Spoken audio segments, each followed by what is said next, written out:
for joining another episode of Revving Up with RevEng. I'm your host, Quang Do. I'm joined by none other than John Lee, a veteran, a true who's who in the world of sales compensation, who's been in the space for 25 years, working across a number of roles. And he's here to share some insights.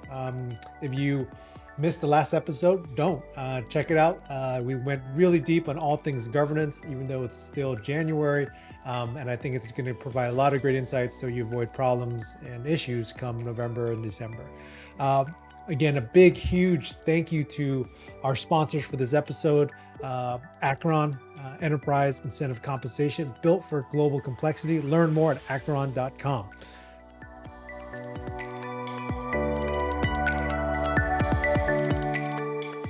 2026, new year. What's the biggest shift you're seeing or predicting in comp design for the upcoming year? Yeah, I think the biggest thing I'm seeing is, this evolution of AI. That is probably the biggest thing. And when we have this AI evolution happening, a lot of companies out there are trying to pivot and create a product and a strategy and a go-to-market sales motion that will enrich and enhance their company growth. Right. Yep. So one of the things I'm seeing, and one of the things I have been part of, is the fact that companies don't have an annual design cycle anymore. You are always in design all year long. Always in design, all year long, continuous. Yeah, you may deploy changes like major and minor, major being at the annual, or maybe if you're on a semi-annual plan design at the H2 mark, right? But you're always designing, because there's always going to be some new motion, and you might have to look at, different roles or new roles or changes of roles during the year and pivot if you need to. Not, fundamental or structural changes to the plans itself, perhaps, but you may have to do that. And those would have to be methodically done with an executive buy-off, like, are we going to do this in H2, right? Yep. Or you may be running these Spiff programs, these literal programs, because you're introducing a product, not in Q1, but you're going to introduce it in Q2. Yep. So you might have to introduce a Spiff in Q1 to get people acquainted to how to sell the product. You may introduce something in Q2, slightly different. Now let's go sell the first pilot. And the first pilot is going to be worth X. The second one will be worth Y, right? And all of that's going to build for them, for the sales rep and the sales managers, into their quotas for H2. The biggest benefit of Spiffs is they work really good. The biggest problem with Spiffs are they work really good, and it could change behaviors, and reps can almost get addicted to them, right? And they forget the core focus of what they're trying to do and the core metric of the plan. It's like a Spiff is like a caffeine drop. Yeah. You give too much Red Bull, right? Then they have a crash, right? They get excited. You just need just enough to push them and give them that boost. Otherwise, they get addicted to it and they anticipate it, and now they're only living off the Spiffs versus, we're not sponsored by Red Bull, but I'm just using Red Bull as an example of caffeine boost. And how is AI going to change any of this? Your job is going to get redefined, right? So if you look at the traditional comp analyst, what are they? They're comp administrators. Yeah. They're, taking this file, this information, merging it together, enhancing it, calculating the payment, taking the calls from the sales rep and going, okay, yes, you weren't paid on this deal. Let me go look on this deal. It's still in the pipeline, right? That's what they are. They are customer service administrators. Yeah. They're not analysts. They're not strategists. They can't go and go, hey, I think I saw some anomaly. Like, this doesn't look right. And raise it up to their leadership. Raise it up to their sales leaders, right? We're seeing pockets of distribution that's off, right? We were expecting X now, but the result is Y, right? So I think where AI is really going to help them is remove that. But you introduce one variable, it throws out the entire schedule, right? AI is going to help create, the space around that and go through like 1,000, 10,000 different simulations really, really quickly, right? And that's what's exciting. But all of that is based on like, do you have the right set of data, right assumptions? Can you interpret that? And that's where a comp analyst can come in and go, this is what I'm seeing. This is how I'm interpreting it, right? Because at the end of the day, someone needs to read it, understand the output. You're not going to take something that comes out verbatim from AI. It's just too new right now, right? They're not thinkers. They can help simulate a lot of these different scenarios, right? So, and then it'll help around like, just anomaly detections. Like, are we seeing some outliers? Why are we seeing that? And, that's where people are going to look at it and go, wow, it's really helping around the governance. Like in episode 1, we are talking about the governance. It's going to help detect some of these like weird outliers. So what does a comp analyst or person in this position do to Yeah. stay ahead of the game? Yeah. I think for them to stay ahead of the game is understand AI, build Okay. the agents for you, for the problems that you have today, so Yeah. you can create value for yourself. And the Okay. bigger and when you create value for yourself, you've elevated not just yourself but the entire, peer organization, Yeah. and your manager as well, your leaders, because Yeah. now you have information and you know what to do with that information. Yeah. Like, how often do we spend time just getting to the end result without understanding how did we get to the end result? Yeah. So then when you're talking about like gaps and areas to, critical points, you can't identify the critical points to go optimize your comp plan because you're just Yeah. trying to answer the question and you're spending way Yeah. too much time doing that. I can't help but wonder, but with all these changes, with all this automation, AI, how do you maintain trust of the reps, and then obviously the sales leaders and all involved? Like, how do you, because these outputs will help drive pay, Mhm. right? And it's Yeah. obviously a critical thing for anyone, right? It's their livelihoods. A lot of trust is consistency over time, Okay. right? Yeah. And how do you build consistency? You got to be very transparent. So if you say you're going to get paid X, you better be paid X, right? And you got to show how they got paid X, Yeah. Yeah. because now they're relying a lot more on AI to give the output. So you have to make sure your rules and areas where your data is being fed, the quality of that data, the integrity of that data, the information that's being merged by the commission analyst and being tested through with utilizing AI is giving you the same answer every time, right? Yeah. And that's where you got to constantly monitor it because you don't know if it's going to go astray or whatnot.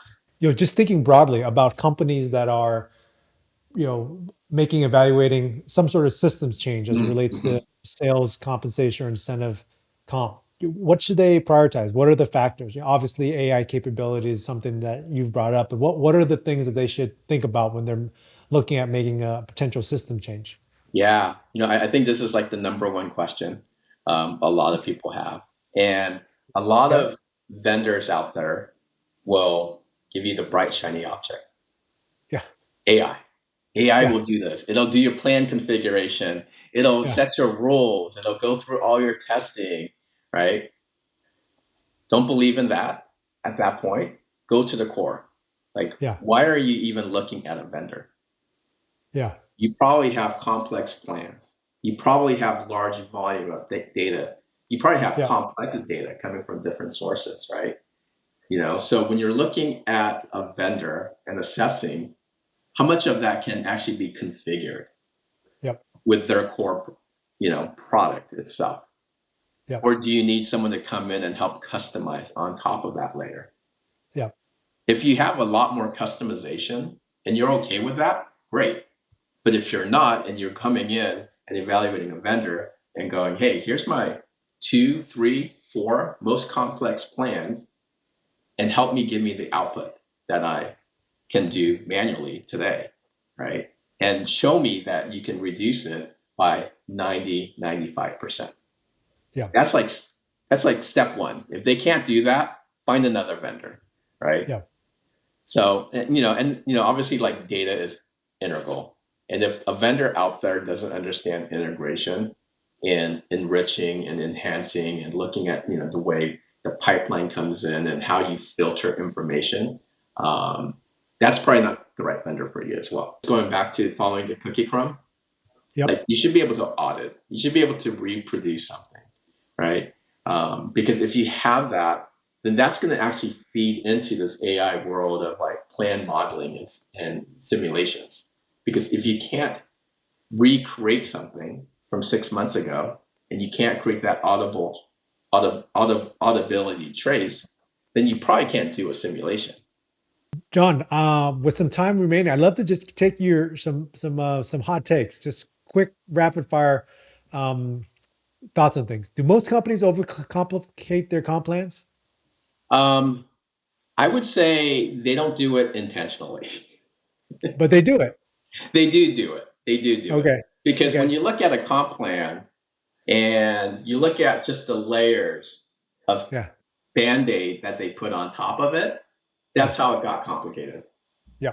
So Yeah. you take a step back and you go, how did we get to 8 metrics? Because back in 2019, this was important for us. Why did we rip it out?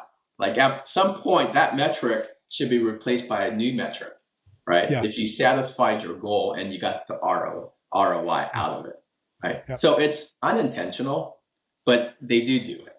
And you know, I think if you have a strong leader that could come in and have a great partnership with your sales leader, they will recognize and go, maybe we don't need a new logo metric anymore. Yeah. Yeah. Is there, it makes me wonder, is there an ideal number of metrics? Is there, if in a perfect world you would have fill in the blank, X number of metrics per plan? Yeah, I would say no more than 4. No more than 4. Okay. Yeah, but Okay. ideally 1 to 2. 1 to 2. Okay. 1 to 2. I mean, we're all humans. Yeah. You give me 1 goal, I could do it. Yeah. You give me 2 goals, I could do it. You give me 8 goals, I have no idea where I'm supposed to spend my time, right? Yeah. So there will be people, there might be situations at a company where you might need to have, up to 4, but ideally you would just want to sit with 1 to 2. So I would say ideally 1 to 2, but you could probably have up to 4 before you start to diminish the split out of that 100% pie. Yeah. What is consumption-based compensation in the simplest terms? Yeah, so consumption-based compensation basically means you get paid based on how much the customer consumes of your product. So it's not the initial sale, it's not the renewal of the sale, right? That is the traditional SaaS model or the subscription model. Like I sell you, $300,000 of a contract, I get paid $300,000 either as bookings or revenue when that gets recognized. Yeah. But now I have a commit of maybe 100,000, but you don't get paid on that. You may get paid partial, but you may be paid additional or less based on the commit. So if they spend 500K over a year, then you get paid 500K. Yeah. And that will retire a quota, right? Yeah. So the hardest thing for a sales rep is, like we used to say they're coin operated, they move from one deal to another. Yeah. They now have to be engaged with the customer. And that's what we want. We want the customer value and the appreciation of that customer to be done with the sales rep. Mm-hmm. And maybe it's the sales rep and the CSM rep together, right? Because we want to help grow the company. That's why they're using the product that, companies are selling. And if you're a comp leader coming into a company that's trying to make the move, what's the first thing you focus on? What's the first thing you do as a compensation leader? Understand what they're trying to achieve. Okay. Simple. That's purely it. Like ask the right questions. Yeah. And then from there, look at, do we have what they want? Yeah. And oftentimes there's going to be a big gap, especially for companies that are moving from the traditional to the consumption. Yeah. There's going to be a lot of infrastructure gap. There's going to be a lot of policy gap. Revenue recognition is going to go change, right? So the technical aspects of tokens or identification of how they're consuming versus how we, sell seats or licenses is going to definitely change. So if you don't have that built, what we want just becomes aspiration, right? Because you can't execute on that, and it just becomes chaos.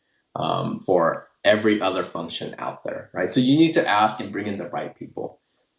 The hardest thing is like that shift, but we've done that shift years ago, right? When we were selling perpetual licenses into the subscription licenses, companies shifted. So are they going to be able to shift to consumption? Yes. What is one thing you wish sales leaders understood about comp? Yeah, comp is not going to fix your problems, right? Comp will help fix your problems, but it won't fix all of your problems. Yeah. Right. So, when we talked about like 8 metrics or whatnot, that is where they're trying to solve it with comp, but that's not the right place to solve. Okay. Because, and it could be one where it's simple as like, hey, we have bad data or we don't have the reports. People didn't understand. We're trying to change the behavior with something that doesn't exist. Right. So it's not going to solve all your problems, but it will solve the behavior of where you want them to be focused upon, which is typically going to be the company growth, right? There could be an accountability a margin aspect as well, but that's what you want a sales rep to focus on. They don't want to focus.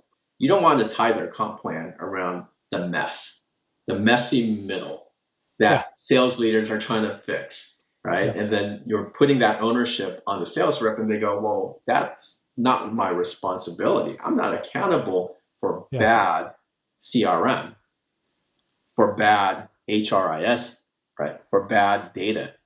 Like there's proper people that should be fixing that, but you're trying to tie my comp to that. And now it became personal. Right. So, I think that's one thing is like, it's not going to solve every one of your problems. But the problem it needs to really solve is, can I grow my business, and can I be within a healthy margin, right? All that other stuff, don't put it into the comp plan, and it's not going to solve it for you, right? Because the reps can't solve it; they're not responsible to solve it. So I would say that. I think the other one is like just more around. Like a comp plan is to change behavior, and a comp plan is to bring the best, right? And if you don't bring the best rep and you put so much parameters around the plan and it's not simple for them, like they should be able to explain it to their spouse, even their grandparents, like within 2 to 3 minutes. Okay. I like that. If they can't do that, then you have a very complex plan. So simplify the plan enough where anyone could understand it and they can go sell and really create value for the company success around that, right? Because if they're happy, then the company is going to be happy. And if you got a huge population of sales reps doing that, then you're going to go exceed your target for the year. I know what you do, and I know how you make money. That's it. And taking that view from a high level view, what is your new CEO or new COO? What's one question you need to ask and understand about your comp program? I think it's, are you willing to pay $1 million to a rep? Okay. That's one of the questions I always ask. Are you willing to pay? Right? And they're like, oh. Then you go, why not? You want the best of the best. If you're paying someone $1 million, and obviously you're not giving free money, you're optimizing your plans, you got some parameters around it, then you're probably bringing in a solid $10 million. Do you want $10 million? Of course I want $10 million. Then why aren't you willing to pay $1 million to a rep? Yeah. Right? That's a really good question. That's a really good question. Awesome. Well, John, thank you again for joining another episode of Revving Up with RevEng. I appreciate all the insights. We started talking about 2026 and AI, and then we ended up talking about, are you willing to pay your reps $1 million? And so this has been a fantastic and insightful conversation. I've learned a ton. I hope our audience does. And again, one last time, I want to give a big shout out and thanks to our sponsors, Akeron, a global leader in sales performance management. Check them out at akeron.com. John, thank you again. I appreciate all the insights and time. And be well.